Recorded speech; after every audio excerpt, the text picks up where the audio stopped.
Well, thank you very much. South Carolina, we've had a great relationship with South Carolina.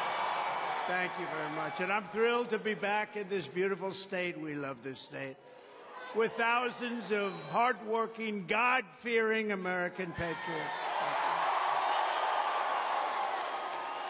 And thanks to proud citizens like you last month, we won Iowa by the largest margin in GOP history. We then went to a beautiful place, New Hampshire, with more votes. We won it with more votes than any candidate has ever gotten in the history of the New Hampshire primary. That's good. As you probably heard 2 days ago, we won everything in the Virgin Islands, a nice place, beautiful place. Would you like to go sometime? We'll all go together. Now we won everything in the Virgin Islands, and then we had a great night, day, month, year, decade in Nevada. We love Nevada. 99% in the Nevada caucuses. We even won the primary that we didn't participate in. We won the primary by 48 points, and we didn't participate in it. It was very nice. I think I was known as not this name. No, we won the primary by a lot. We didn't have much competition, to be honest with you.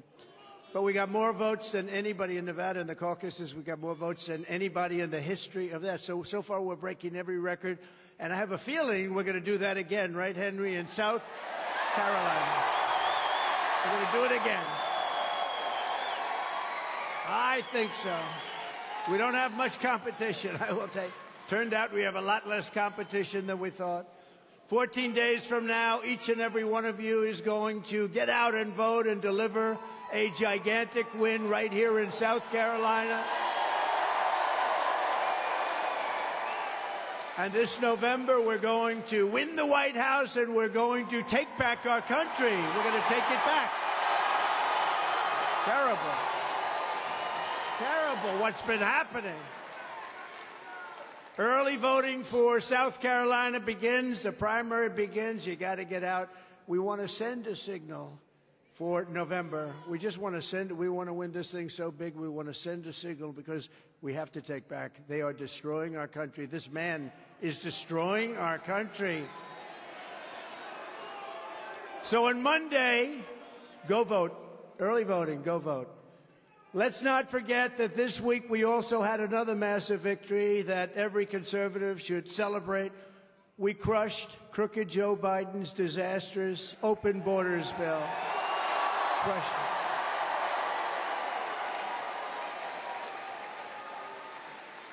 Mike Johnson did a very good job, and the whole group did a great job in Congress. We crushed it. We saved America from yet another horrific Biden betrayal, disaster. I don't think he knows what the hell he's doing anyway, so. I always say by the people that surround him, or by, sometimes I'll interchange, I'll say by Barack Hussein Obama. Barack Hussein. But every time I say that, the fake news, oh, that's a lot of fake news back there. The fake news.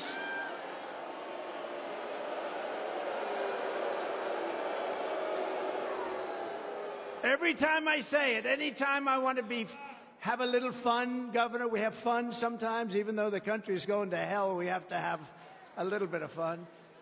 But every time I interchange Barack Hussein Obama, remember Rush Limbaugh? He'd go, Barack Hussein Obama. I wonder what he was getting at. But every time I do interchanging, we do a little interchanging, they say, he doesn't know who the president is. He thinks it's Barack Obama. I say, no, but I think Barack Obama has a lot to do with running the country right now, and we can't let that happen. He has a lot to do with it. The other day got caught. I do the imitation where Biden can't find his way off the stage, right? He can't find the stairs. Well, right there I got one, I have two, I got three, and I could jump off the back or off the front if we had to, right? And so I do the imitation. It's just fun. I say, this guy can't put two sentences together. He can't even find his way off the stage. And then I go, watch. I'll imitate him. And I go like this. You ever notice he always goes, He starts off good because he's pointing at the stairs. And then after that, he's like, and then he turns around.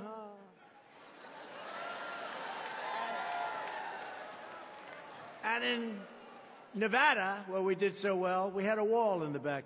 We don't have a wall. Here we have great people.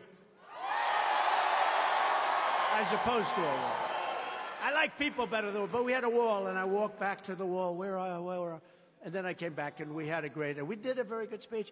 They said he was unable to find his way off the stage.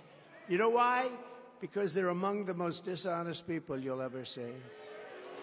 So what I do, you have to be very careful with sarcasm and having a lot of fun, because they don't like fun. They use it to your disadvantage.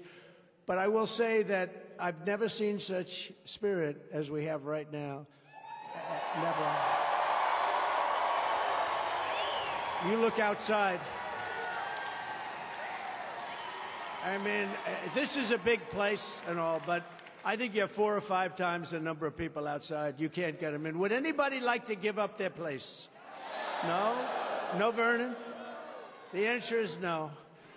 I just made a very short, we have big screens outside. I made a little short speech, but we're going to have to come back and maybe use the airport, do something. But we got to get everybody. We got to get everybody out. But among other travesties, Biden's horrendous border plan would have allowed millions and millions. This is the worst border plan I've ever seen. You don't need a bill or a plan. All you have to do as president say, shut the border, like I did. I said, shut the border. You don't need bills and plans. Would have allowed millions of illegal aliens a year flooding unchecked across our borders. Virtually unlimited number of illegals from countries such as Somalia, the Congo, Libya, Yemen, and Iran. A lot of people coming in from Iran, a lot of people coming from China, a lot of people coming from Russia. It's interesting. They're coming from these places. Sadly, I don't want to say this to the women. I don't want to insult the women, but there are very few women coming in. They're almost all men, 18 to 25. That means fighting age. That's fighting age. So they have something planned, and we're not going to stand for it. They are destroying our country. This group of fascists, they're destroying our country. They talk about democracy. Biden is bad for democracy because he's grossly incompetent. That's why he's bad for democracy. He is bad for democracy. Plus, he uses DOJ and FBI and everything he can to go after an opponent. And nothing has ever happened like that in this country. Now, it does happen in third world countries and banana republics, but so far it hasn't. But it's happened here. And I think it's reverberating against him. I looked at the polls. I think it's actually been very. It's hard to say it's good to be indicted, but it sure as hell has helped the polls, hasn't it? Because I've never had polls like that. No, he's bad for democracy, and it would have given him new authority. The bill would have given him new authority to grant mass asylum, which, by the way, Bird Brain loves mass asylum. There's nothing nice about her. I will never run against President Trump. He is a great president, the greatest president in my lifetime, which is actually quite a bit now. The greatest president in my lifetime, she said. I will never run against him. Then she comes over to see me at Mar-a-Lago. Sir, I will never run against you. She brought her husband. Where's her husband? Oh, he's away. He's away. What happened to her husband? What happened to her husband? Where is he? He's gone. He knew. But no, think of this. I will never run against you, sir, but it's all over tape. We've got like 19 the great Dan Scavino, he made 19 versions of it. I will never run against him. Will you run against him? I will never. A little while later, I'd like to announce my candidacy. We don't need people like this. And I'll tell you what. She did a job. She was fine. She was okay. But I didn't put her there because I wanted her there at the United Nations. That was up to me. I wanted to take your lieutenant governor, who's right here, and make him governor. That's what I wanted. And I wanted you to have Peggy as a first lady. Got the best first lady. So that's I'm interested in that, too. Because this man, when I was campaigning, for a long time, I got along with her, made contributions to the governor. She'd always called contributions for years. And then I decided to run, and I said, one person I know I have is Nikki. I have Nikki Haley. Tricky Nikki. I have Haley. And so now I announce, and I call various people for endorsements. I don't think they mean much unless it's my endorsement, right, Henry? It doesn't mean much. And she didn't return my call. This is years ago. Then I call her again. Finally, she returns. No, I'm sorry. I'm with somebody else. I won't tell you who because it happens to be now a friend of mine. We've all unified and friends. But you know what? It's not China. No, it's not China. But I had a man who, at the time, I didn't know, the lieutenant governor believed in Donald Trump. He believed in me. And I had the lieutenant governor, and the governor had some other candidate. And Henry, we blew that field away like nothing, right? And he and Peggy, at 6 in the morning, I said, who the hell is the guy? I said, that guy is campaigning like hell, your lieutenant governor. And I wanted him because I felt he deserved it. We won. And I'll never forget my speech. I said, I would much rather have the lieutenant governor than the governor. This is after we won. And everyone understood exactly what I meant. But he became the governor, and you're one of the most popular governors and maybe the best governor in the whole country.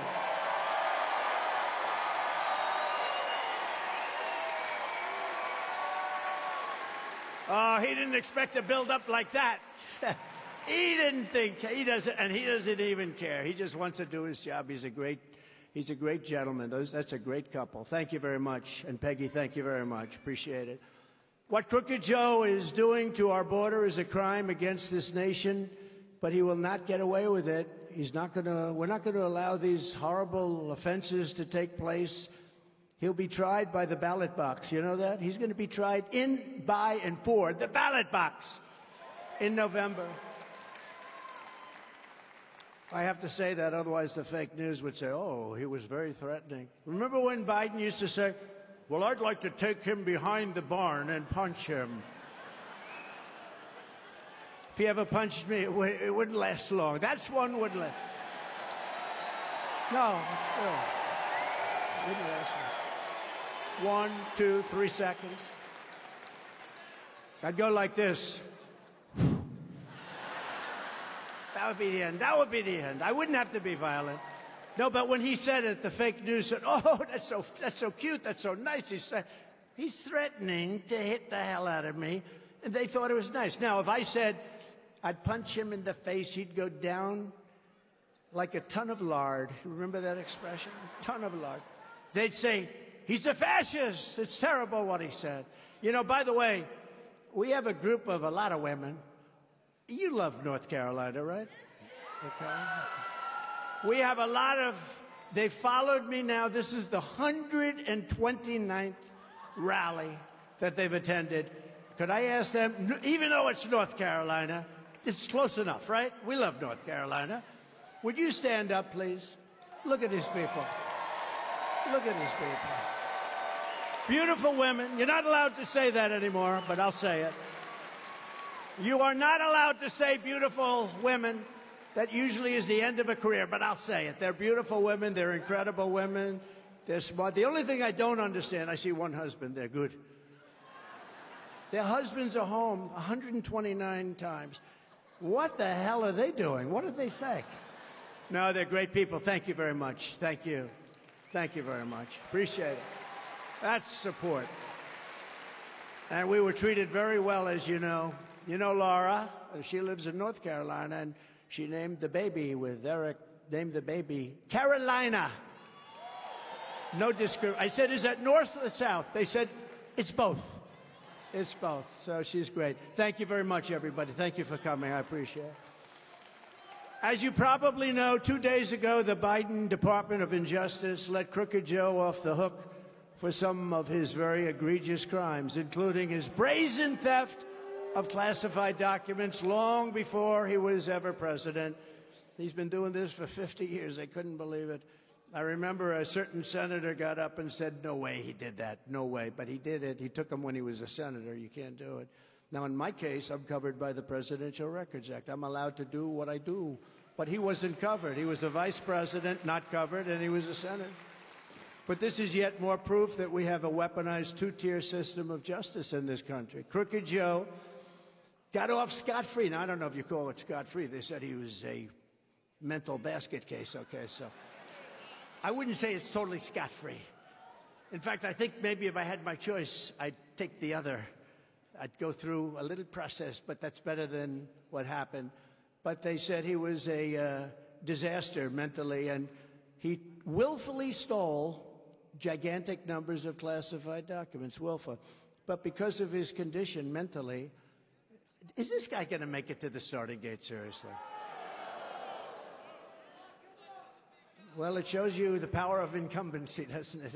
If that happens, it's sort of an incredible thing. But I've been saying no, but you never know. Be the first time I've been wrong in a long time, right? Trump was right about everything. We called every war. We called every single problem. And we would have never had any of those problems. We wouldn't have had Israel attacked. We wouldn't have had Ukraine and Russia fighting and killing everybody and blowing up their cities. And we wouldn't have had inflation because it was started by energy. It was started by oil, gasoline, which doubled, more than doubled. But these documents, stuffing them in his drawers, stashing them in crumpled boxes, and those boxes were heavily used. You know, when you look at those boxes, those suckers were in and out. A lot of people saw those documents. They didn't see the ones we had. We had them locked up, and we had Secret Service all the time because I was president all the time. And leaving them strewn all over the garage under his precious Corvette. You ever hear him talk about the Corvette? It's my Corvette. You can cut that garage door with the scissors. You know, flimsy is the word. You can take up scissors and just go like this. Those are the ones you buy for $139, right? The whole door. Not including the motor. On top of it all, Biden aides deleted incriminating evidence after the appointment of the special counsel. So I did behave with the special. I was very nice. I knew exactly what they were doing. It was election interference. I knew it exactly. As soon as I got even a call, this was election interference. I knew that. But we worked with them. We were going to give them whatever they needed. They came over to Mar-a-Lago. It was all very nice. In fact, I even treated them to lunch. I wasn't there, but I treated them to lunch. Obviously, I should have treated them to dinner. The lunch wasn't good enough, right? But I understood. But despite all of the facts, I was actually president, and the president has tremendous powers of declassification authority, etc. We did everything right. Biden's thugs are still trying to put me in jail on fake charges for crimes that they openly admit that Crooked Joe did. He actually did these crimes. Now, I'm not looking for anything to happen to this guy. He wouldn't know the difference. I mean, I don't think he even knows the difference. She goes, we are. There'll be no revenge. No revenge. Does everybody agree? No revenge. No revenge. But this is selective political persecution, not prosecution, persecution. If there was one shred of honesty or decency left in the radical left Democrat Party, and there's not, but it's a radical left. They've gone so far off. Open borders, high interest rates, horrible what they're teaching your children in school. A woke military. We have a great military, but it's headed by woke people at the top. They're trying to change it. Not going to happen. We defeated ISIS in 4 weeks. Everyone said it would take 4 years. We did it in 4 weeks. We have a great military.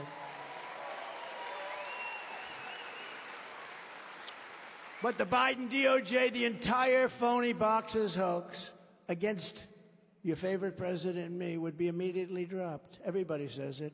We had 3 or 4 legal scholars today say, well, that's the end of that case against Trump, because you can't have one guy get out and then another guy who did nothing wrong. He did tremendous wrong. And I'm not even asking, because if you look back, all presidents have taken a lot of stuff. I mean, that would mean every president, including Obama, Clinton, Bush, every one of them would right now be in the who's gal. That wouldn't look too good in history, would it? But we did everything right. He did everything wrong. And what they should do is that case should be dropped immediately by deranged Jack Smith. Did you ever hear of deranged Jack Smith? He's a prosecutor. He's prosecuted a lot of people, and he loses in the end because he goes too far. He's one of those guys. He goes so crazy. That's why we call him deranged. When I return to the White House, I will have no higher priority than cleaning up this rot and this corruption and restoring fair, equal, and impartial justice under the constitutional rule of law.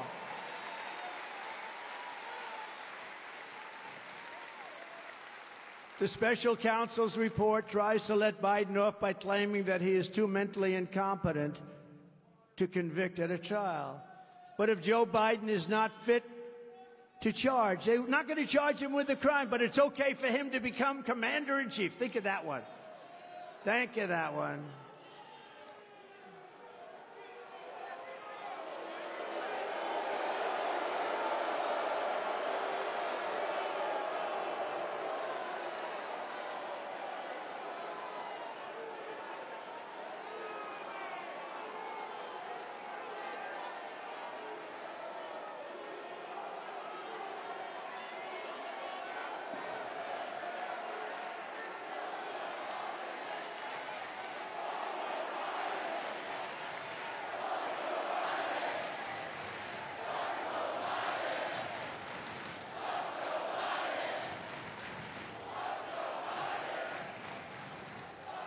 All right, thank you very much. Just a little interlude.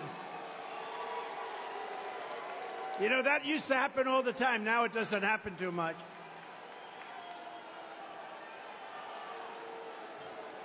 You know, I used to say to people, you go get them, you go get them. And then I got sued, so I said, what the hell? So now I say, please treat them kindly. This way I don't get sued. Please treat them kindly. They're lovely people. Go home to mom.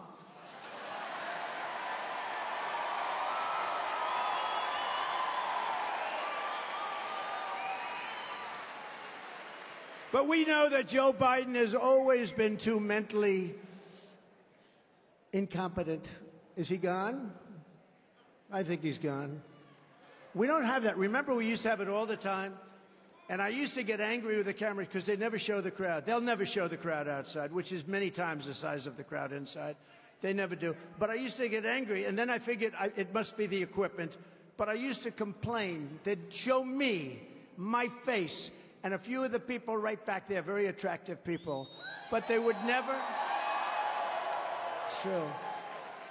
But they would never show the crowd, and I'd complain, I'd call them up, I'd call Fox, would call everybody, would say, why aren't you showing the crowd? Because it's so impressive. And then I realized it's very expensive equipment, it's probably new, steel cable, steel bars, so you can't turn. And then we had a couple of incidents like that, and that equipment was able to turn like a pretzel. It was like over, around, down, under. They'd get chin shots, they got over the head shots. And then I realized it was just fake news. They don't like seeing crowds like this because it just happens. I mean, it's crazy. But this is far bigger than what we had. And this is 10 months out. I mean, this is far bigger than... Look, nobody had more spirit than we had in 2016 and 2020. Again, much more than 2016. Much more than 2016. Bad thing happened. Bad things. But this blows both of them away. There's never been spirit. And the reason is... You like me? Do you ever see where they say, well, we have two people running. I love this. These people, they're so this. We have two people running, and they're both extremely unpopular. I'm not unpopular. I'm 92% in the Republican Party. I'm not unpopular.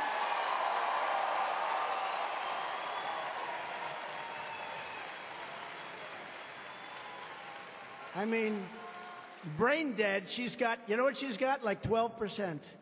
She's got 12%. There was a poll came out today, 87 to like 9, and they're 3% undecided. 3%. No, we gotta win this thing. We have to win it big. We have to win not against her. That's irrelevant. We have to win it. We have to set. That's why you have to vote. We have to set a signal out to the whole world that come November it's going to be different. And the reason we have the spirit is because we see how bad they are. If you like me, I love you, I love you. I mean, we've never lost here. We've never lost here. We won our primaries. We won our general election. We don't lose in South Carolina. But you know, I'll tell you, we have to send out the signal that we're not playing games. In November, we're going to win. We're going to take it all back. And this is sending out the signal, just like in Iowa, just like in New Hampshire, just like the Virgin Islands. You know, they said, oh, she worked hard on the Virgin Islands. You know what she got? Nothing. The real problem facing our country is not Joe Biden's decline. The real problem is that Joe Biden is causing America's decline. He's causing it. Who the hell would allow people to pour into our country? Who would allow this to happen? We built 561 miles of wall. We were ready to put up another 200, way over what I projected and said. We were going to put up another 200. Everything was done. It was all made. Fantastic people. Tom Homan, you know Tom Homan, the great Tom Homan? I think he's here someplace. Brandon Judd from Border Patrol. The people from ICE are represented. ICE, how about ICE? They walk into a pack of the toughest gangs. They just walk in. You don't see anything happening except fists are flying. And then 2 minutes later, you see them walk out carrying real thugs, dangerous people, people that kill young girls walking to school. They knife them. They use a knife, not a gun, because it's more painful. These are real bad people. And the job that ICE does, we took out thousands and thousands of MS-13, the toughest gang, right, Lieutenant Governor? The toughest gang in the world. We took out thousands of them. And ICE did it. ICE is very incredible, brave patriots, really, and they don't get treated with respect, just like our great police officers. They do not get treated with the kind of respect that they should get. In everything he does, crooked Joe Biden puts illegal aliens first. He puts Ukraine first. He puts China first. Well, he has to put China first. He gets paid off by China. The guy gets millions of dollars. He gets millions of dollars. Why the hell wouldn't he put him first? He's actually afraid because they'll reveal, because they know how much he really got. You know, Congress has done a good job, but it's many times, if they find that, it's a little bit like the border. When they say that so many people were screened, they don't talk about the millions of people that came through. They come through the border, millions of people, and nobody knows what's going on. What's happening there is so bad. But when you look at it, he puts all of these countries first. He puts Hamas first. He puts Hezbollah first. He puts the environmental maniacs first. And I'm all for the environment. Nobody is more for it than me. But they're trying to destroy our country. You know, China is now building a coal plant a week. And we're not building anything.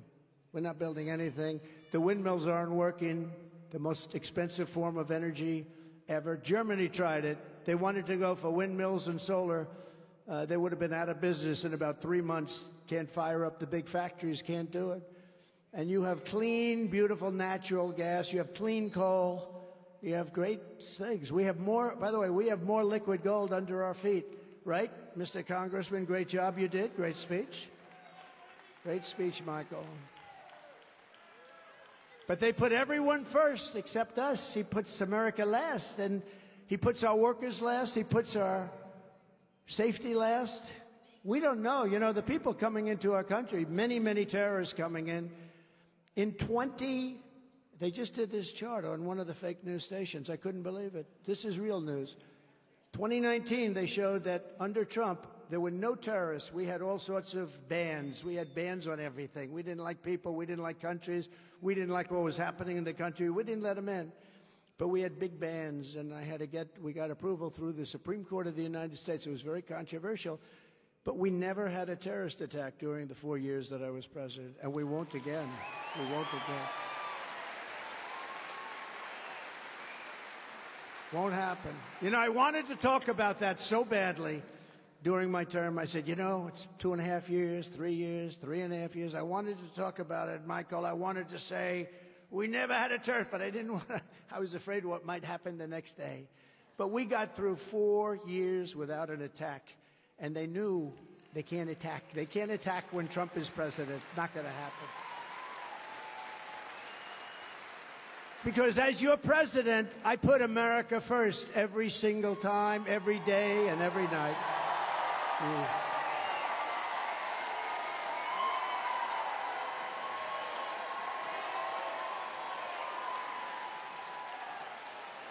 But before we can defeat crooked Joe Biden this November, we first turn, and we have to, the page forever on America Last. He actually says, we've got to stop MAGA. Do you ever see him? Like, how about the scene where he had like the devil's colors behind him, right? And he's up there. Now, fortunately, he was stuttering badly, and he has and this is not from any problem other than the brain's not working too well. We got to put make America great again. Oh, is that what it means? Because he doesn't know. If you asked him, what does MAGA stand for, he would not be able to tell you. And I've called for cognitive tests. I actually think anybody running for president should have tests.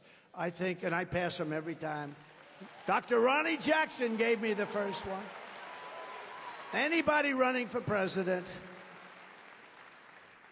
I don't think Nikki would pass the test, I really don't.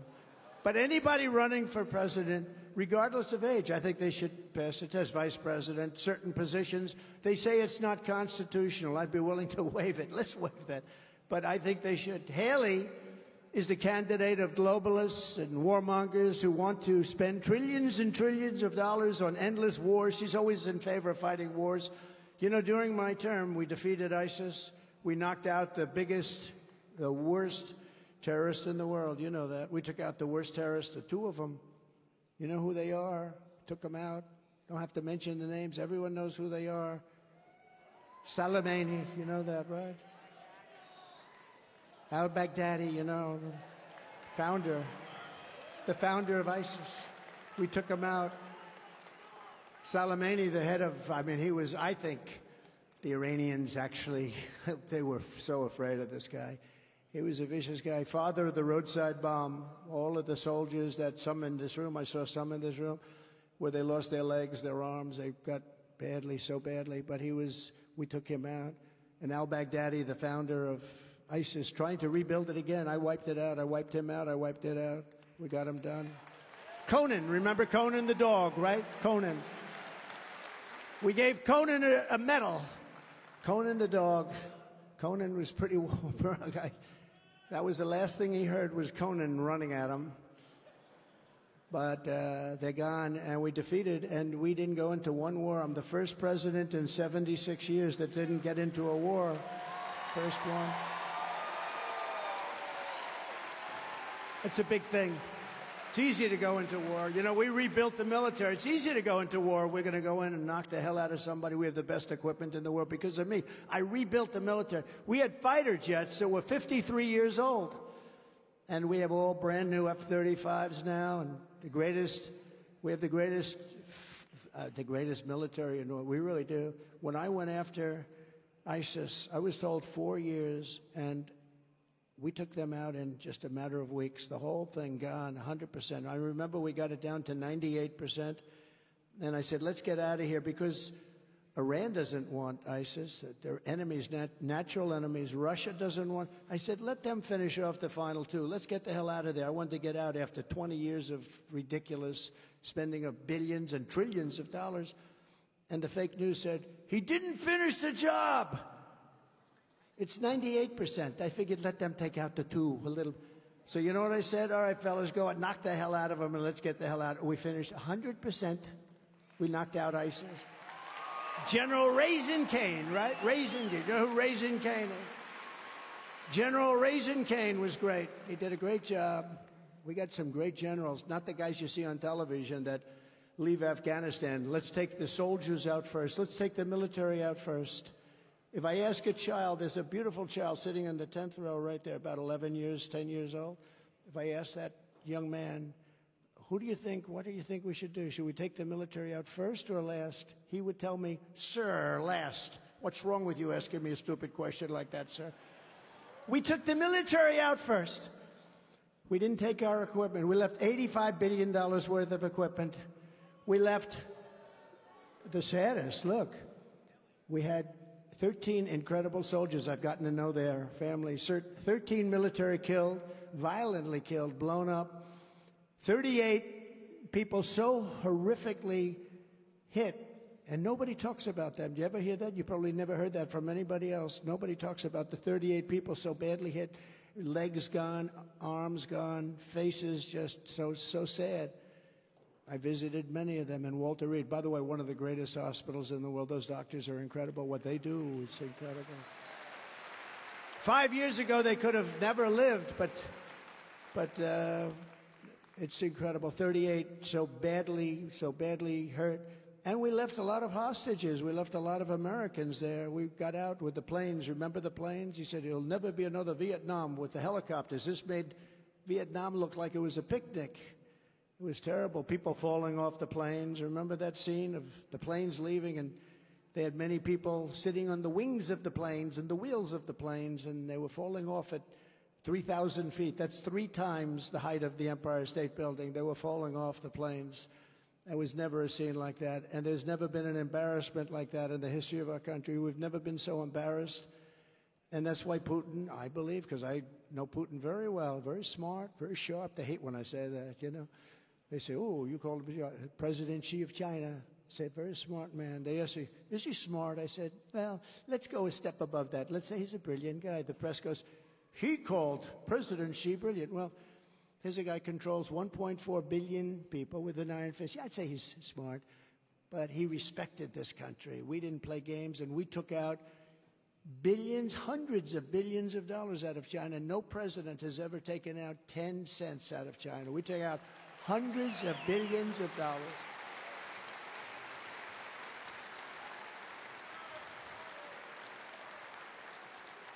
So Nikki may have started her career in South Carolina, but she's now 100% the candidate of Wall Street and the war machine. She wants to go to war with everybody. She wants to kill people. Countries that don't want us there. Countries that don't want us there. We're all over the place. We took a lot of it out. They don't want us there. It costs us billions and billions and trillions of dollars. And I just put a truth out. Is everybody, I hope, on truth? It's the greatest. David, you're on truth? I just put it out. They want to give like almost $100 billion to a few countries. $100 billion. And I said, and I'm telling you this is breaking news. We have breaking news. I said, why do we do this? If you do, you give them not $100 billion. You give it to them as a loan. It's called a loan. Give them the money. And if they can pay it back, they pay it back. If they can't pay it back, they don't have to pay it back because, you know, they've got some problems. But if they go to another nation, they drop us like a dog, like a female drops a male after a date because he doesn't like her, right? If that happens to our country, then very simply, we call the loan and we say we want our money because we give money and then they go to another side. As an example, let's say we give all this money. We were already into Ukraine for over $200 billion. And they could make a deal with Russia in the next 3 weeks, and all of a sudden they don't want to deal with us anymore. We've given hundreds of billions of dollars. And why are we at over $200 billion? And the European nations are, if you add them up, it's a very similar sized economy. They're at $25 billion. So we're at 200 plus, and it affects them much more. We have a thing called an ocean between us, right? It affects them much more. But we're at 200. They're at 250. I did the same thing with NATO. I got them to pay up. NATO was busted until I came along. I said, everybody's going to pay. They said, well, if we don't pay, are you still going to protect us? I said, absolutely not. They couldn't believe the answer. And everybody, you never saw more money pour in to Secretary General Stoltenberg. Well, I don't know if he is anymore, but he was my biggest fan. He said, all these presidents came in, they'd make a speech, they'd leave, and that was it. And they all owed money, and they wouldn't pay it. I came in, I made a speech, and I said, you got to pay up. They asked me that question. One of the presidents of a big country stood up and said, well, sir, if we don't pay and we're attacked by Russia, will you protect us? I said, you didn't pay? You're delinquent? He said, yes. Let's say that happened. No, I would not protect you. In fact, I would encourage them to do whatever the hell they want. You got to pay. You got to pay your bills. And the money came flowing in. And Henry would know this. If I said, yes, I will, you don't have to pay. Yes, I will. Most politicians have said to that, yes, we will protect you under any circumstance. Well, then they're never paying up.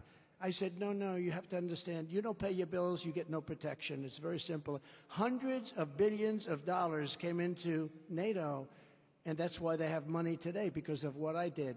And then I hear that they like Obama better. They should like Obama better. You know why? Because he didn't ask for anything. We were like the stupid country of the world, and we're not going to be the stupid country of the world any longer. We're not going to be. Got bad under this guy. So he now wants to send them $50, $60 billion. I have to say one thing. I think the greatest salesman ever in history is Zelensky. And I like Zelensky because during the hoax of, the impeachment hoax, they said I made a threatening phone call to him. And when they asked him, he said, no, it wasn't threatening. It was a very nice call. He could have played to the bandwagon. He didn't do that. He told the truth. So I like Zelensky, but that war's got to end. We can make a deal on that war. One of the things we're going to do is we're going to get that war ended. That war is a disaster. Thousands, hundreds of thousands of people are being killed, far more than you're reading about. And you notice you don't hear about that war anymore. You know why? Because they're not doing well, that's why. Because the fake news is totally bought in, and now they're saying this is not working out. No, we got to get that war settled, and I'll get it settled. It would have never happened with Putin. It would have never happened. And by the way, it didn't happen for 4 years. It didn't happen. We'll get it settled.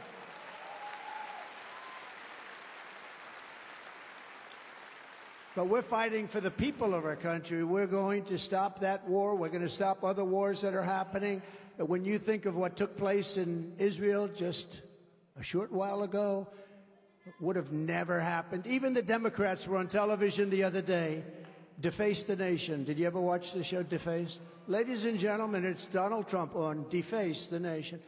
No, I think it was Deface the Nation. They're all sort of the same, all very radical and crazy.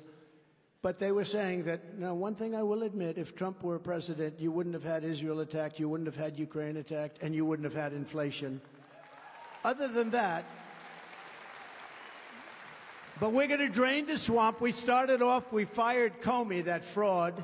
We got rid of that guy and got rid of a lot of others. And then we had COVID came in, and we had the greatest economy in history, even for 4 years. The greatest economy, but just prior to COVID, we had to fix that. Nobody knew what it was. I get great credit for economy. I get great credit for the military. I get great credit for foreign policy. Viktor Orban, did you ever hear of him? Prime Minister of Hungary. Great guy. He was interviewed recently, and they said, what's going on? The whole world is blowing up. He said, I have a simple solution. Let the United States of America elect quickly Donald Trump. It will all end very fast. You're not going to have any more problems. He said, you're not going to have any problems. He's one of the toughest guys, a smart guy, great guy, loves his country. But he said, and I don't use this term, but he used this term, China was afraid of Donald Trump. Russia was afraid. Remember when I stopped their pipeline, Nord Stream 2, I stopped it. I said, it's over. We're not going to do it. You're not going to have a pipeline going all through Europe. And I stopped it. And it was done. Then Biden came in, he approved it, like so crazy. We were going to be selling, because we were going to drill, baby, drill, and we were going to be selling oil and natural gas and everything else to Europe and all over the world. But these foolish people, these stupid, stupid people, what they've allowed to happen to our country. And the reason that we're all doing so well, and you're respected too. By the way, Make America, MAGA is very respected now. You see Jamie Dimon, the head of one of the great banks, one of the big banks, the other day was saying, well, no, we have to respect MAGA. We have to respect. You better believe they have to respect MAGA. And MAGA, I think, is 90% of the Republican. They like to say, well, Trump has a solid 35% of. No. It's not 35. We have 90, 95. He's lifting off. That's a front row Joe. Stand up, Joe. Front row Joes. Look at these people. Whoa.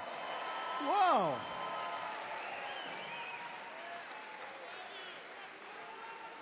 They might even have your record, North Carolina, okay? All these North Carolina women. But they come to a lot of events, and they're rich people, I think, right? You have plenty of cash. They got a lot of cash. They got to have a lot of cash. They follow me all over the place. Thank you. Thank you.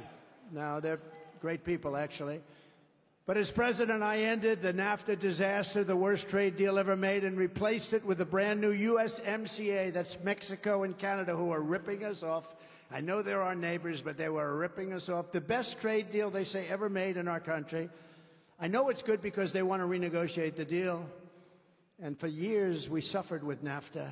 And everyone said, you'll never be able, you know how to get it knocked out in Congress, that one. That couldn't be executive order. And amazing, but it was a giant win for South Carolina and farmers, manufacturers. It was a tremendous win for Iowa. It was a tremendous win for Wisconsin, but it was a great win for you.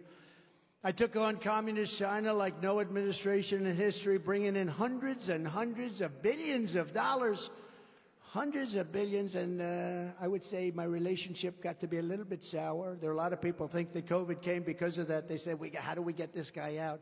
Now what they're trying to do is use the Justice Department, the local DAs, and the Attorney Generals.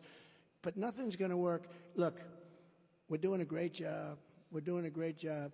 If we do a great job and we have the people on our side, nothing they can do can hurt us. We're doing something that's never been done before. We're straightening out a mess.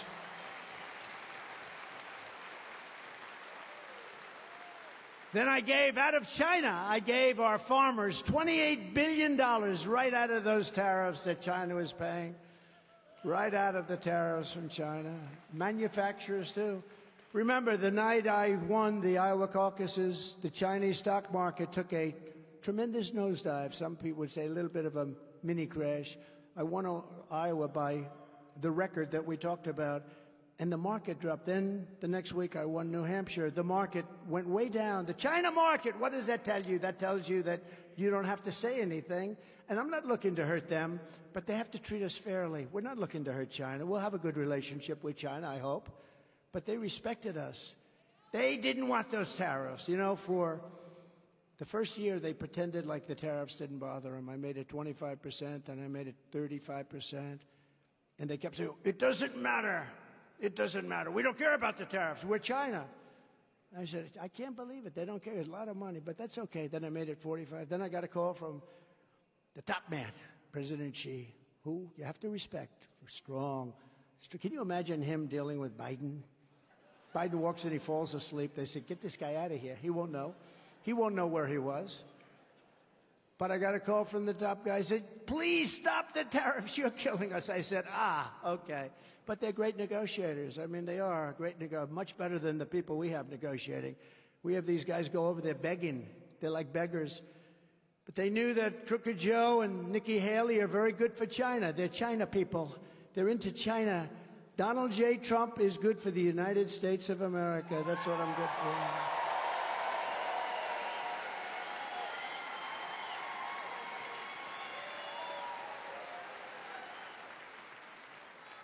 By the way, did you see the picture? And we have, I have hardly used this crazy teleprompter today. It's terrible. We have enough time for this, right? Yes? Do we have enough time? Should we give you, David, should we give you Club for Growth? Club for Growth. David, stand up, please. He's now with us 100%. He's with us 100%. Thank you. Thank you. Good to have you, man. Now, did they show you the picture of Mitt Romney? He's like kryptonite. If you touch Mitt Romney, you go down. I had a certain senator, I won't say which one. I endorsed him. He took a 44-point lead. And then Mitt Romney got involved with him. And he started saying, here's the endorsement of Mitt Romney. That's a kill. He went from 44-point lead to a 10-point deficit.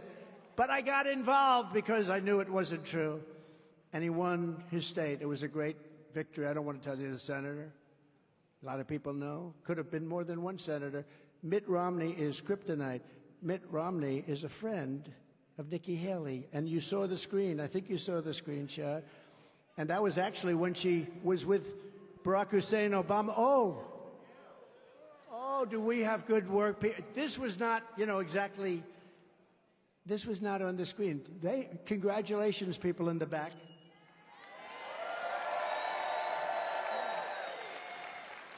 And Obama also. She actually dropped Romney for a little while for Obama. But this is where, one thing with a politician, Henry knows this better than anybody, when they come out with an idea, They changed for elections. A certain person was running, and he was totally against a certain agricultural product. All of a sudden, just before the election, he came out and he said, I love it, I love it, I love it. But you know that they're going back to where they came from, right, Henry? They always come back where they came from. Her policies are horrible. Her policies on Social Security, she wants to raise the age by 10 years, okay? No, now she'll deny it, but if she ever got it, she'll never get it. She's got like zero chance. Zero chance. But you know what? If she ever did, she would go back, because they always go back to what they originally thought. But it's no wonder Joe Biden and his thugs are so desperate to stop us. They know that we are the only ones who can stop them. We're the only ones. That's why they are weaponizing law enforcement for the high-level purpose of election interference, which is illegal, what they're doing, too, by the way. They love to talk about democracy, but they're the ones who are weaponizing the DOJ, the FBI, our election systems, local DAs. I got DAs. If I fly over a Democrat state, if I fly over what's called the blue state in my plane, I get a subpoena the next day. Please report to a grand jury. Right? Vernon. I get a subpoena. I had more subpoenas than anybody probably in history. I think I had, between Congress and every Democrat DA, I think I had more. I always say, I said, I got indicted more than Alphonse Capone. Do you ever hear of Alphonse? A very nice gentleman, Scarface. Al Capone, the greatest of them all, the greatest mobster of them all. Trump got indicted more. Can you imagine? And it all took place within a matter of minutes. It's election interference, election. I wonder what my great father and mother, they're up in heaven. Believe it or not, my father was a tough guy, but he would make heaven because he had a great heart. And my mother, there's no doubt about it. My father is questionable, but my mother, there's no doubt. But they're both up there, and they're looking up, and they're looking. She's going to say, Mary, our son is indicted more than Al Capone. How the hell did this ever happen? And it all took place within moments. But they're coming after you in many ways. They're coming after you. I'm just stopping them. I'm stopping them. I always will. Somebody asked me the other day, a very important, a very, very successful guy asked me, they see what we have to go through with these maniacs. They're lunatics, and they see what I go through. And I say, it doesn't bother me because I have such support. It really doesn't bother me, which probably tells you there's a little bit of a screw loose there, because a lot of people would be not able to function. But it actually it inspires me. They said, if you had it to do again, you had a great life. I had the greatest life. I had the most beautiful places. I had a beautiful life. I did tremendous, had a book. It became the biggest book. Many books, but had a book, one of the biggest books ever. A thing called The Art of the Deal. Had a television show, became the top show. The Apprentice. I didn't know anything about television. I didn't know anything about books. One of the greatest real estate developers, what I do best is build. I'm a great developer. That's what I did. I made a lot of money with it. You see that when you look at my statements, which are now public for everybody to see. I did great. But they say to me, you had a great life, had great homes, Mar-a-Lago, and many others like it. Then they say, if you had it to do again, would you do it? I never hesitate. I said, absolutely, I'd do it. I would have none of this happening, because what I'm doing is necessary. And if I didn't do it, our country is gone. I believe our country would be gone. I really do. I really do. So, in a sense, I'm doing it for you, but in a sense, I'm doing it for my family. I'm doing it for a lot of great people, but I don't even hesitate. They asked me two questions. First is that, would you do it again? And they're always surprised when I say absolutely. You got to go to, on Monday I have a court case, or Tuesday. It's okay. It's all right. You just say, I wish whatever state I'm supposed to be in well, and they can all see and they understand. They get the game. Look, normally when this happens, you go like that. You announce, here's what happens. You get indicted, you go to the microphone. Ladies and gentlemen, I'd like to announce my retirement from politics. I will be going home to spend more time with my family and to fight for my name. That's what happens. 99.9%, right? Henry wouldn't know because he's not even close. Okay, Henry would not know that, but that's what happens. You see, we've seen it many times, Henry, right? Politicians, they always announce they're going to fight for their name and they're going to go back home to their family, which they should have been home there a long time ago, right? That's what they do with me. They indict me. I explain what it's about. Total bullshit, all cases, right? And My poll numbers go up. My poll numbers go up. How do you figure that? But Joe Biden and the fascists that control him are a true threat to democracy. You know, he's controlled by fascists and bad people. All of this persecution is only happening because we're leading so big in the polls. If I wasn't running right now, or if I was in fifth place, or if I was like Haley, like 70 points down, I wouldn't be under indictment. I wouldn't have any problems right now. In the latest Morning Consult poll, highly respected, we're at 80% in the Republican primary, and we're dominating Crooked Joe in the general election by numbers that nobody's ever seen before. In fact, our lead against Biden is the largest it has ever been.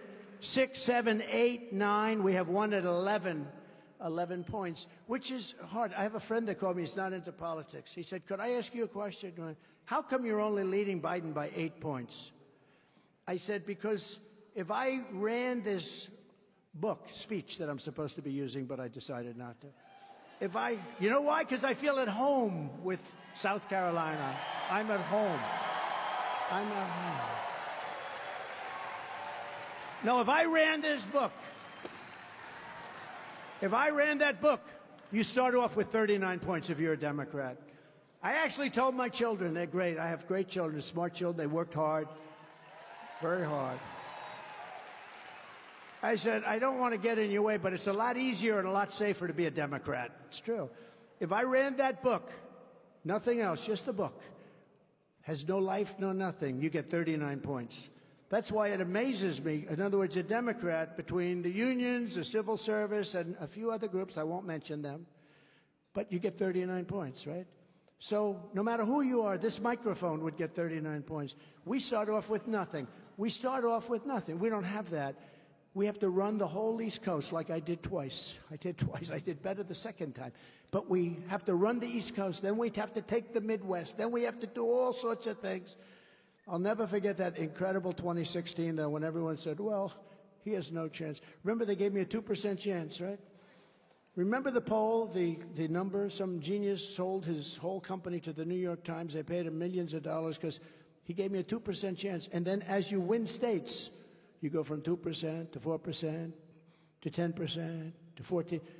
So I started off at 2% the evening of that fatal for the enemy, totally fatal for the enemy.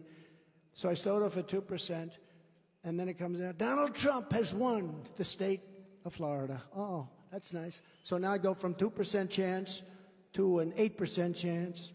Then we win Georgia, we win North Carolina, we win South Carolina. We win, ultimately, Pennsylvania. We ran the whole East Coast. And you remember that lunatic with the glasses? She had a lot of hair, the glasses, and she was screaming. She's become a famous woman. So we go from 2% to 6%, to 12%, to 14%. Now they're starting to get a little bit nervous. And then they said, well, North Carolina is a firewall. Donald Trump has won the state of North Carolina. They said, and we won North Carolina. Don't worry, South Carolina, we won that one easy. But they had North Carolina, your neighbor. North Carolina is a firewall. He won't be able to get through North Carolina. We won that one. And now they're starting to get worried. So now we're at a 30% chance. Then we won a couple of others. Then we won Wisconsin. That was a big one. And now we're at 40% chance. So we went from 2 to 40. And these people are going crazy. It was one of the most incredible evenings in history. They wouldn't call Pennsylvania, even though I was leading by so much with so many votes in that if I would have gotten no more votes, I would have won. I said, why aren't they calling it? They were probably trying to build up the ballot count because they thought, but ultimately it wasn't necessary. But then ultimately, late at night, I won the great state, look, Pennsylvania was a very special place. The Commonwealth of Pennsylvania. Never call it a state. I'm glad I corrected myself. You know, if you don't correct these people, they have a field day. Even when you do correct, they'll put it in, oh, did he say state? They don't have the correction. I never correct because I hate to admit I'm wrong. It's the Commonwealth of Pennsylvania, David. So we win the Commonwealth of Pennsylvania, great Commonwealth, where I went to school. And a lot of things happened, and that was one of the most exciting evenings anyone's ever had. We had a great time. The radical left Democrats want Nikki Haley because they know that she's easy to beat. She's very easy to beat. Haley supports a 23% national sales tax, and she wants to gut Medicare and Social Security and raise the retirement age of Social Security by 10 years. Anybody getting ready for the Social Security? Would you mind? So you're ready for next year in 6 months. Darling, in 6 months, I'm getting my Social Security. I've waited for years for this. Oh, Nikki Haley just added 10 more years. That's not going to have much of an impact, right? She just added 10 years. But she gave land away in your state. She gave land away, as you know, to China. But most importantly, I'm beating Biden in almost every poll, and she's not beating Biden. She's misrepresenting a lot of things. And on the amnesty bill, she sided with crooked Joe Biden, and I sided with the people of the United States of America. A little different. The radical left Democrats rigged the presidential election of 2020, and we're not going to allow them to rig the presidential election of 2024. We're not going to allow it. Not going to allow it. And every time the radical left Democrats, Marxists, communists, and fascists indict me, I consider it a great badge of honor. I consider it a great badge. These are very bad people. These are very crooked people. Because I'm being indicted for you. Thank you very much. I appreciate it. Never forget, our enemies want to take away my freedom because I will never let them take away your freedom. They want to silence me because I will never let them silence you. I never will let that happen. And in the end, they're not after me. They're after you. I just happen to be standing in the way, and I always will. So we're delighted to be joined today by a gentleman. I'd give him big place. I don't have to do too much, but we're really happy to have so many incredible political people that love your state and love our country. Governor Henry McMaster is here. Henry, thank you. And our First Lady, Peggy, thank you, Peggy. Lieutenant Governor Pamela Evett is here. Thank you, Pamela. Great job. Great job. We have many members of Congress: Russell Fry, Nancy Mace, William Timmons, Joe Wilson, Mike Waltz, who you heard before,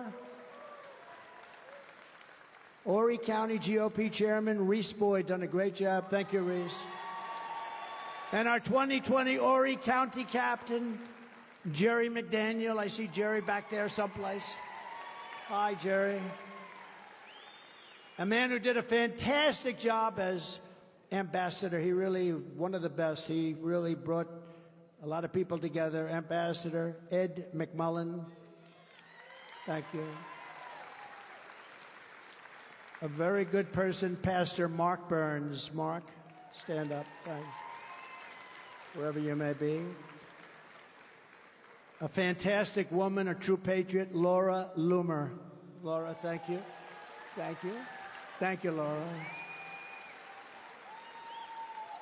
A man who's on our side, he's committed to us, and he really does get it, and politically he's as savvy as anybody there is, David McIntosh. David, thank you very much. And the next congressman from North Carolina's 6th District. I have to go to this one because he's a friend of my son, Don. And my son says he's such an incredible guy. He suffered a terrible tragedy. His brother very recently died from an overdose of fentanyl. Unknowing, and it's been devastating to him. But the 6th District, North Carolina, Addison McDowell. He's here someplace. Addison, thank you. Thank you. We're with you. He has my complete and total endorsement, okay? So go get him. Go get him. And your brother's looking down, and he's very proud of you right now. So thank you very much. From the very first day that we take back the White House from crooked Joe Biden, I believe, and I believe this strongly, we're going to have the 4 greatest years in the history of our country, and frankly, we have to.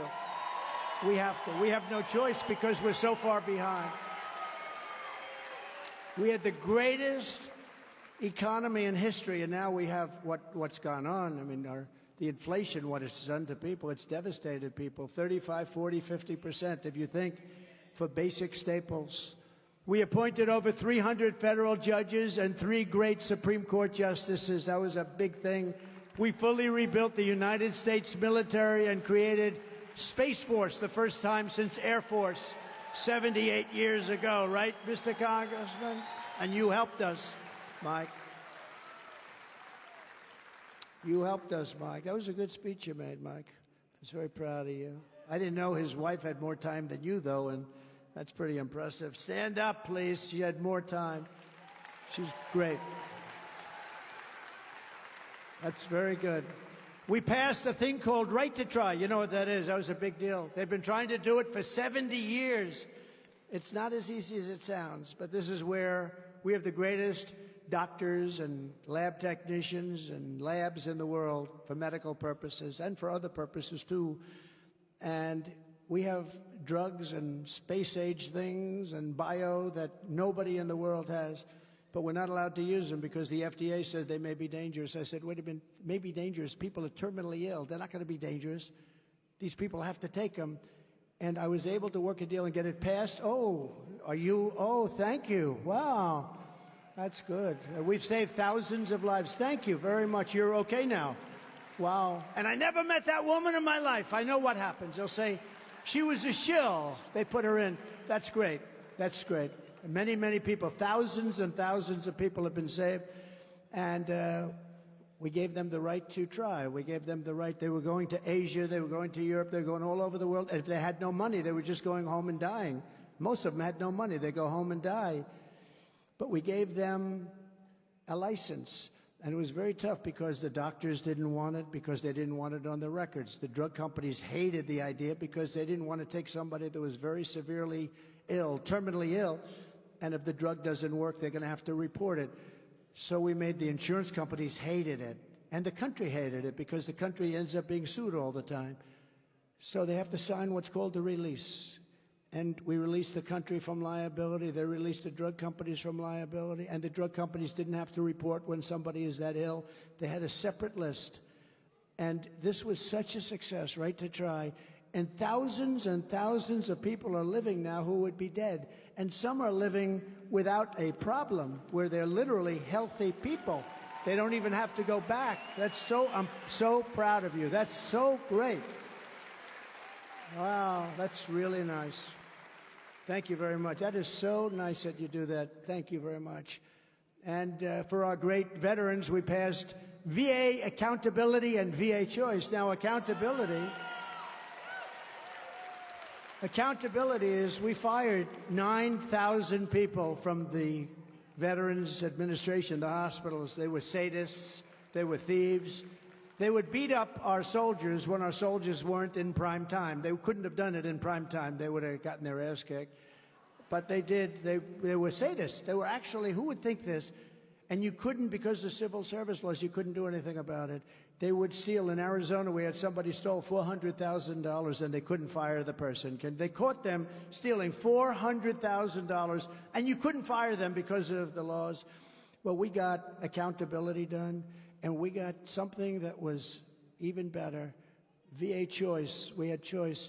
If you couldn't see your doctor within 24 hours, you go to a private doctor outside, we pay the bill. We saved thousands of lives, thousands and thousands of lives. And we had the most, thank you. That was so great. You know, it's interesting, when I did that, I came up with that idea at a meeting. I had a meeting with a lot of generals, and they were saying how bad it was in the Veterans Administration because people would have to wait 3, 4, 5 months to see a doctor. You're pointing, right? 3, 4, 5 months. Sometimes they'd never get to see a doctor. And I said, I have an idea. If you don't see a doctor within the first few days, you go out and you get a private doctor. I thought I was so brilliant. I said, this is a great idea. They've had that idea for 50 years. They couldn't get it passed, right, Mike? They couldn't get it passed. But we got it passed with the help of those people right there and plenty of others. Russell helped in a little bit later stage. Russell is so great. But we got it passed, and now they are seeing the doctor if they don't have, and sometimes, you know, the doctors are great, but they're just loaded. And what happens is we send those people out, we pay them, we have deals worked out with many doctors all over, and they come back, and we're saving thousands of lives by doing that. I mean, some people go in, they're not very sick, and after waiting for 4 or 5 months without seeing a doctor, they become terminally ill for something that could have been done with a simple procedure, even a simple pill. They become terminally ill waiting. That's happened many, many times, thousands of times. And I'm very proud of Right to Try, because everyone said you couldn't get it approved. It would almost be impossible. I had to go through Congress, so we appreciate the congressman, and David, your help too. We appreciate the people in the room. A lot of these people worked very hard on that one, especially. And we had the most secure border in the history of our country. 3 years ago, we had the most secure border in the history of our country. We ended catch and release in our country. We had catch and release, but it was in Mexico. We released them in Mexico. We built tremendous hundreds of miles of the wall. We got Mexico to give us, free of charge, 28,000 soldiers right on our border. And we created the strongest border that we've ever had. We got rid of so many things. And for medical reasons, if you were sick, you couldn't come into our country. You know all about that. We had a lot of things. They've given it all up. Now we have people that are not only in many cases from prisons and jails and from mental institutions. We have people pouring into our country that are very ill, and diseases that can be passed on to others. And they're coming in by the thousands and tens of thousands. And if you want, I said to my people, should I do it? And they said, well, you could ask, would you like to hear the snake? Does anybody know? You know the snake, right? Should we do the snake? Does everybody have time? It's not too long. So this is a little takeoff on a very successful song from many, many years ago. And it was redone a little bit to make it more pertinent. But I think it is, because we have people coming into our country who shouldn't be here. We have people coming into our country who are going to cause tremendous problems, 100% certain that there'll be terrorist attacks in the not-too-distant future. 100%. That's a pretty big statement. So we did this, we wrote it, and people really understand it. It's very understandable and beautiful and tragic, both at the same time. On her way to work one morning, down the path along the lake, a tender-hearted woman saw a poor, half-frozen snake. Her pretty colored skin had been all frosted with the dew. Poor thing, she said, I'll take you in, and I'll take care of you. Take me in, O tender woman, take me in for heaven's sake. Take me in, O tender woman, cried the vicious snake. She wrapped him up all cozy in a comforter of silk and laid him by the fireside with some honey and some milk. She turned away from him and looked him in the eye. She said she finally had arrived, and now she could be happy taking care of this magnificent creature. Take me in, O tender woman, take me in for heaven's sake. Take me in, O tender woman, cried the vicious snake. She clutched him to her bosom. You're so beautiful, she cried, but if I hadn't brought you in by now, you surely would have died. She stroked his pretty skin again and kissed him and held him tight. But instead of saying, thank you, ma'am, the snake gave her a vicious bite. Take me in, O tender woman, take me in for heaven's sake. Take me in, O tender woman, cried the vicious snake. I saved you, cried the woman, and you've bitten me, but why? You know your bite is poisonous, and now I'm going to die. Shut up, silly woman, said the reptile with a grin. You knew damn well I was a snake before you took me in. That's what's happening on our border. We're allowing We're allowing people to pour in. We're allowing people to pour into our country. They shouldn't be allowed to pour into our country. They're going to cause tremendous problems. And again, mental institutions, they're coming in from everywhere. And it's a very sad thing. This is not going to turn out well. And the biggest problem I have, even with the election, is 10 months is a long time. 10 months is a long time. These people have done such damage to our country. I would oftentimes say in speeches that if you took the 5 worst presidents, I then changed it to the 10 worst presidents. If you took the 10 worst presidents in the history of our country and added them together, they wouldn't have done the damage that Biden has done to our country. It's true. It's true. This border problem is a big problem. This is big. This is big stuff. On day one, I will terminate every open border policy of the Biden administration, and we will begin the largest domestic deportation operation in American history. We have no choice.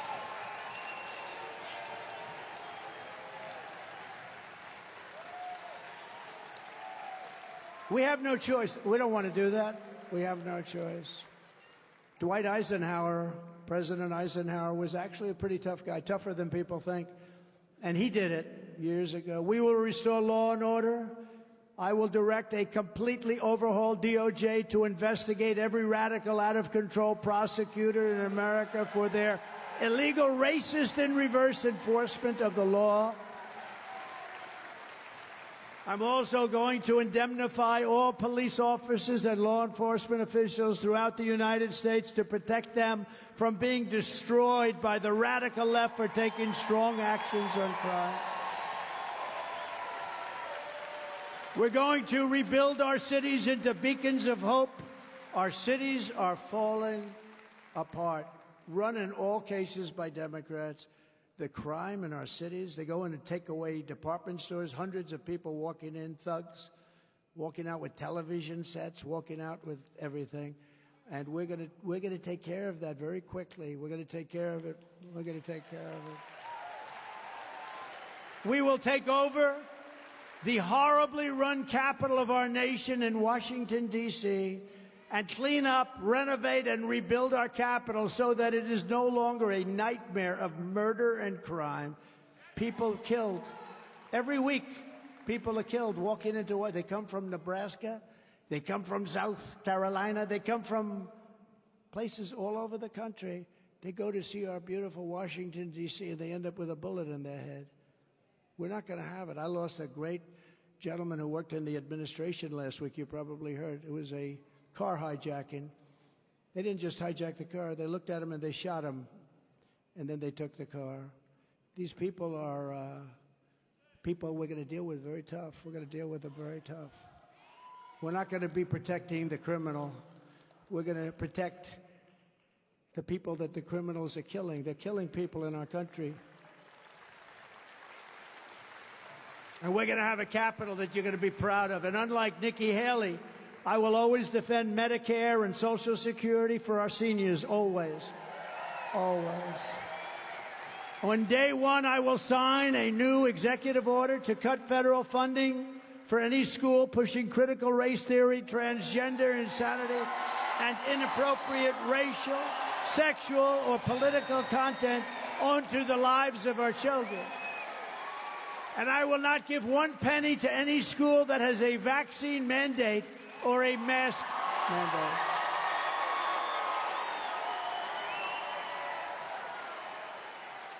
And I can't even believe I have to say it, but I do have to say it because I guess I'm a politician. I guess. I don't feel like a politician. I will keep men out of women's sports. 100%.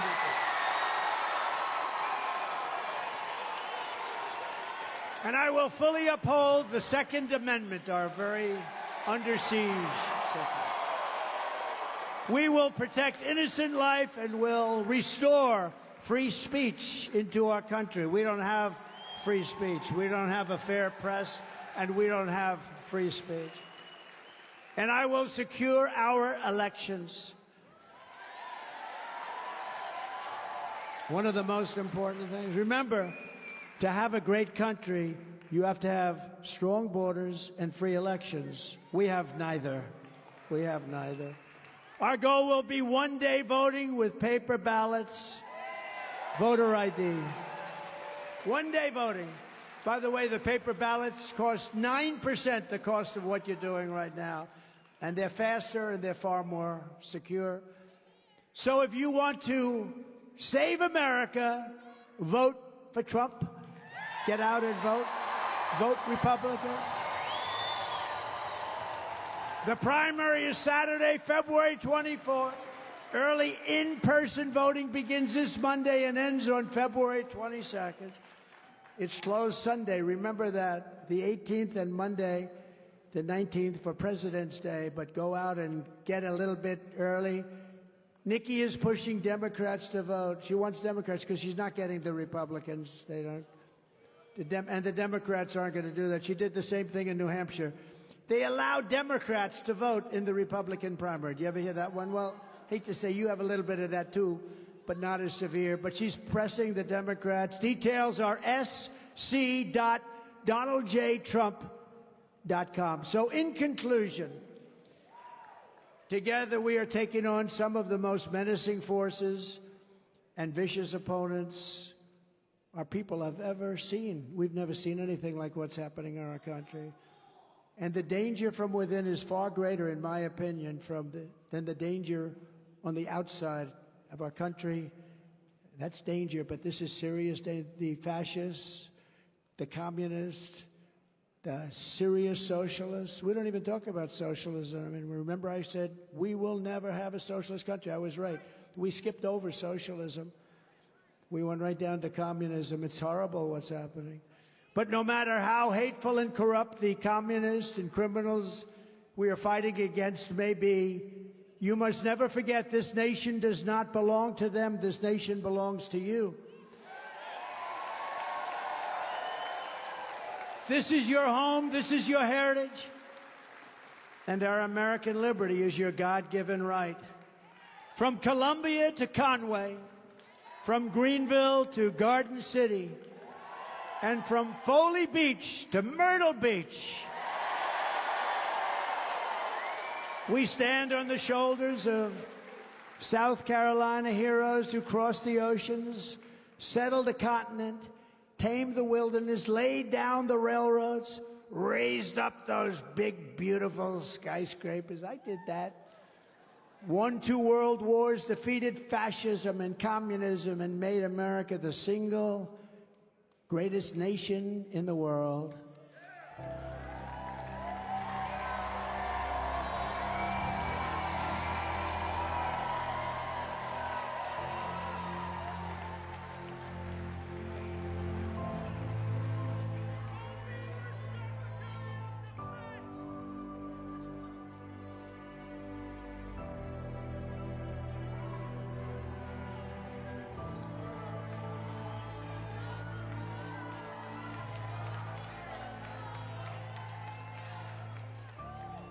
But now, we are a nation in decline. We are a failing nation. We are a nation that has the highest inflation in 50 years, where banks are collapsing and interest rates are skyrocketing. Likewise, we are a nation where energy costs have reached the highest levels in our history, where we are no longer energy independent or energy dominant as we were just a few short years ago. We are a nation that is begging Venezuela and others for oil. Please, please, please help us, Joe Biden says.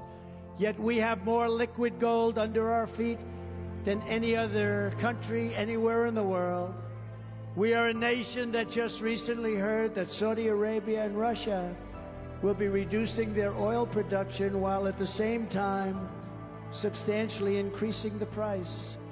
And we met that threat by announcing that we will no longer be drilling for oil in large areas of Alaska or elsewhere on our land. We are a nation that is considered by the radical left's Green New Deal. Yet everyone knows that the Green New Deal is fake. It is the Green New Scam. It's the Green New Scam. and it will lead to our destruction. We are a nation whose leaders are demanding all electric cars, despite the fact that they don't go far, they cost too much, and whose batteries are produced in China with materials only available in China, when an unlimited amount of gasoline is available inexpensively in the United States, but not available in China.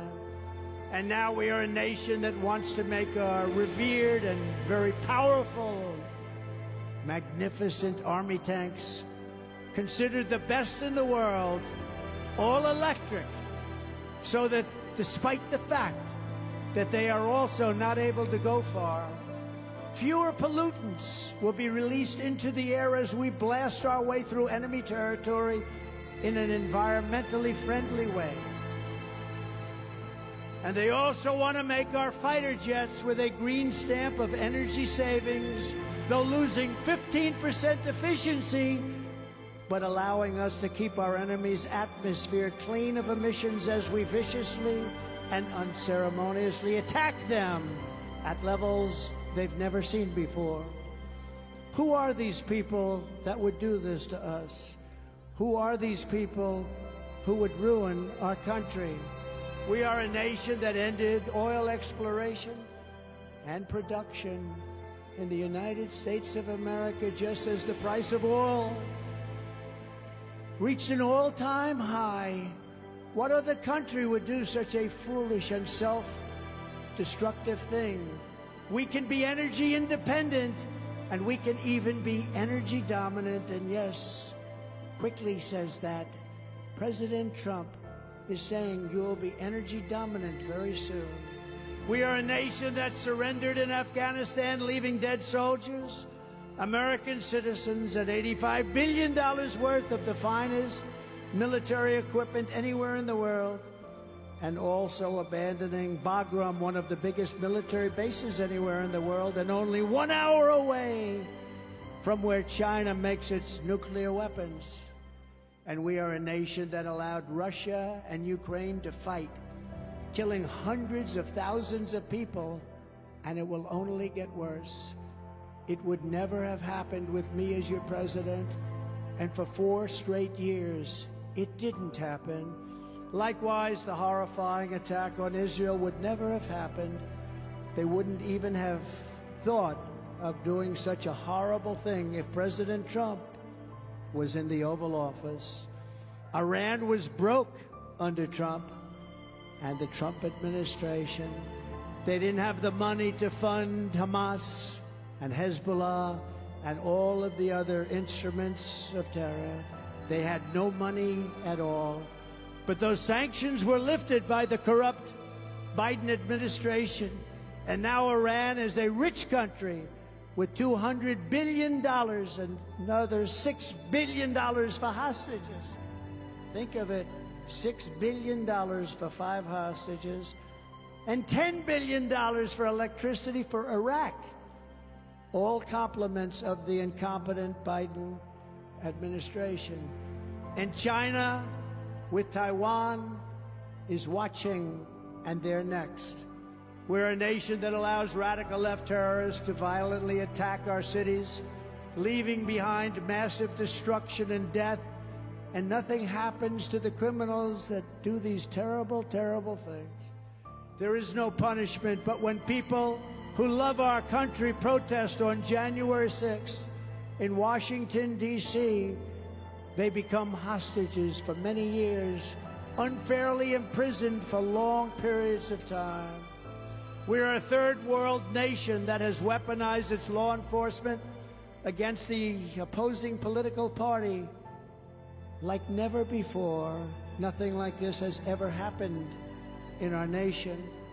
We've got a Federal Bureau of Investigation that won't allow bad election-changing facts to be presented to the public, and which offers $1 million to a writer of fiction about Donald Trump to lie and say it was fact, where Hunter Biden's laptop from hell was Russian disinformation, and the FBI knew it wasn't, but 51 intelligence agents said it was, and the Department of Justice that refuses to investigate egregious acts of voting irregularities and fraud And we have a man who is totally corrupt and the worst president in the history of our country, who is cognitively impaired, in no condition to lead, and is now in charge of dealing with Russia and possible nuclear war, which would be World War III and far more devastating than any of the previous world wars because of the power of weaponry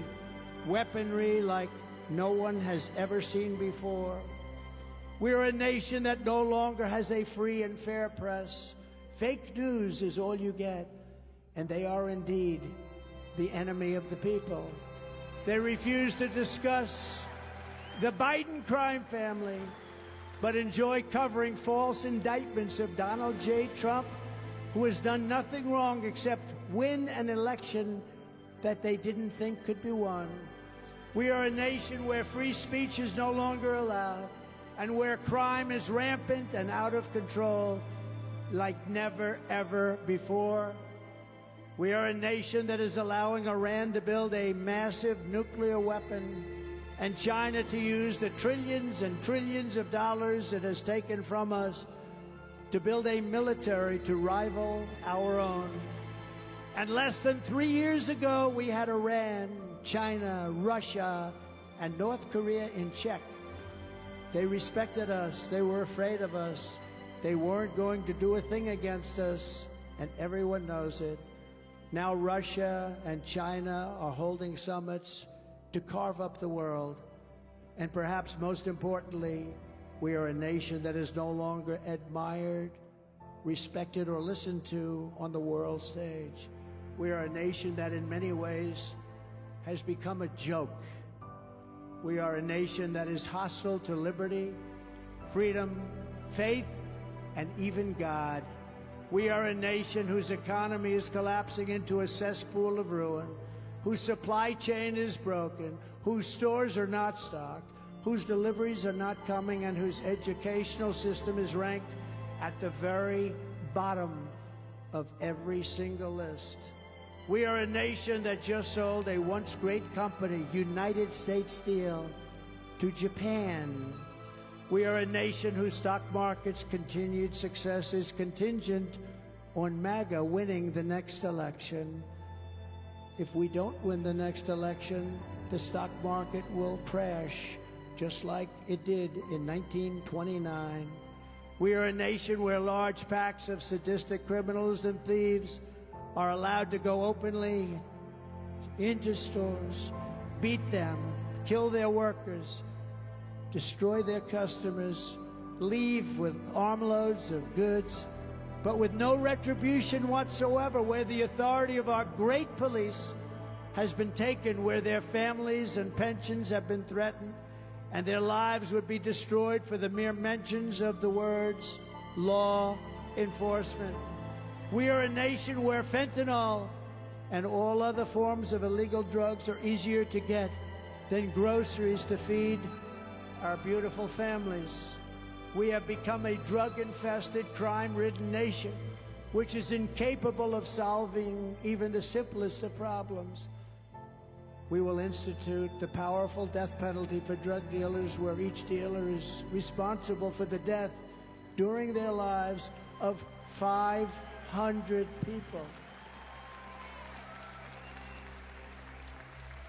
Mothers will never again be forced to watch their children overdosing and hopelessly dying in their arms, screaming, "What can I do? What can I do? Save my baby. What can I do?" We are a nation whose once revered airports are dirty. They're a crowded mess. You sit and wait for hours and then are notified that the plane won't leave. They have no idea when they will. Where ticket prices have tripled. They don't have the pilots to fly the planes. They don't have qualified air traffic controllers. And they just don't know what the hell they are doing. We are a nation that screens at citizens viciously at all ports. But if you are an illegal alien, you're allowed to flow through our borders by the millions and millions and millions, no matter where you came from, including prisons and mental institutions. We are a nation that has lost its confidence, its willpower, and has lost its strength. We are a nation that has lost its way, but we are not going to allow this horror to continue.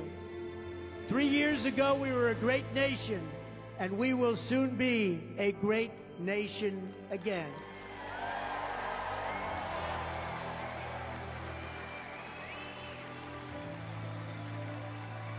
It was hard-working patriots like you who built this country, and it is hard-working patriots like you who are going to save our country.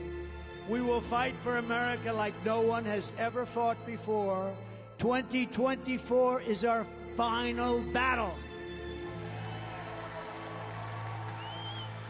With you at my side, we will demolish the deep state. We will expel the warmongers from our government. We will drive out the globalists. We will cast out the communists, Marxists, and fascists. And we will throw off the sick political class that hates our country. We will rout the fake news media. We will drain the swamp. We will liberate our country from these tyrants and villains. Once and for all, we will be liberated. We will be free. Like those patriots before us, we will not bend. We will not break. We will not yield. We will never give in. We will never give up. We will never, ever back down. With your support, we will go on to victory, the likes of which no one has ever seen before. We will evict crooked Joe Biden from the White House, and we will take back our country on November 5th, 2024.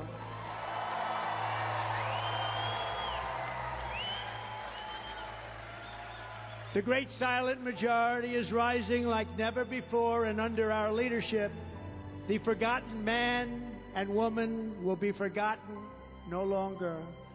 We are one movement, one people, one family, and one glorious nation under God.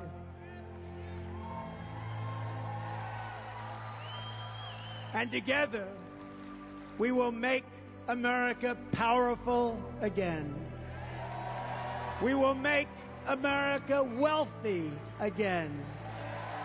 We will make America strong again. We will make America proud again. We will make America safe again. And we will make America great again. Thank you very much. Thank you very much.